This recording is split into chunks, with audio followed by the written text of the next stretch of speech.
Golden Anaconda by Elmer Brown Mason.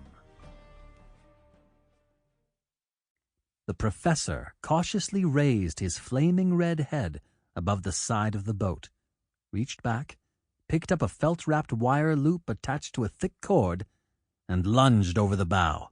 "Got him!" he yelled, and I threw my weight on the cord. Instantly there was a terrific splashing. The jungle awoke to the chatter of monkeys, shrieks of gorgeously colored macaws, and the clear-toned clang of a bellbird's voice. From a lather of foam emerged the head of an anaconda, the great water boa of South America, lashing the river with its sides as it swam from us. The professor calmly began to row against the great snake, while I dragged at the rope, using one of the seats as a lever. The boat slid over the captive, and the prof, dropping his oars, imprisoned its tail in another felt-protected loop. Then we caught the wicked head in a steel mesh net, hauled it on board, and tied it up. It was a little one, only about 10 feet long. Easy, wasn't it? But it didn't always work out that way. Nothing on earth has a worse disposition than an anaconda, save perhaps an angry bee. The day before, we had hooked on to an 18-foot monster and not been able to gain an inch on it. Reddy finally gave me a little slack by rowing with its pull. The anaconda decided to come into the boat of its own accord, mouth wide open, looking as though it didn't need a dentist. I shot its head to pieces and a leg of the prof's pants with a load of number 6, and we spent some time plugging up the bullet holes in the forward part of the skiff.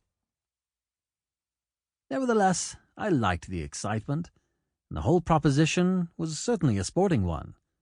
Professor Richie McKee had blown into Père Guérin's cafe in New Orleans, redhead and all, with $300, orders from every zoological garden in America covering several tons of snakes, and the proposition that I help finance an expedition up the Magdalena River into Colombia. He was a little middle-aged Scotchman, with china blue eyes, the flaming red hair I have already mentioned, and an argument that he needed the money. Somehow, he hit me just right, and we were calling one another ready and wandering within the hour while quarreling over the respective merits of different brands of canned goods in a tropical climate. The upshot of the matter was that I now found myself in the upper reaches of the Magdalena River, navigating, with the assistance of 3 mestizos and Mose, my cook, a flat-bottomed, broad-beamed, wood-burning thing built like a houseboat and loaded with snake cages. Don't think for a moment that we got where we were without the slightest difficulty, just paddled along, fanned by tropic breezes. We didn't. And the worst of our troubles began and never ended when we picked up the orchid hunter. There was nothing much doing until we were well up the Magdalena, past where you take the overland route for Bogota. The river, before that point, had been alive with alligators, which made it unhealthy for anacondas, and, as anacondas were our main objective, we did not waste time on shore looking for other kinds of snakes. Once beyond the Bogota connection, however, we anchored and put off in a skiff to explore a small tributary. There we took our first big water snake, right at the mouth, and a pretty struggle we had, too. After carrying it aboard our flatboat, we went up farther, and, a mile from the main river, came upon the most incongruous craft, deserted and tied to the bank, that you can possibly imagine in the middle of South America.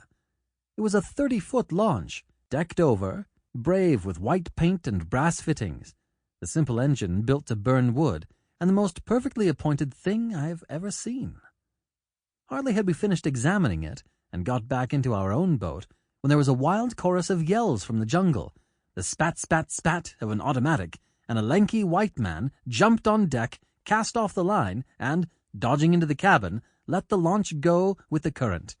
The air was instantly full of that sharp, whistling sound that I had learned, on a previous trip, to associate with the tiny poisoned arrows the natives shoot from their bamboo blowguns, and I promptly yanked our boat around under the protection of the bulwarks of the larger craft.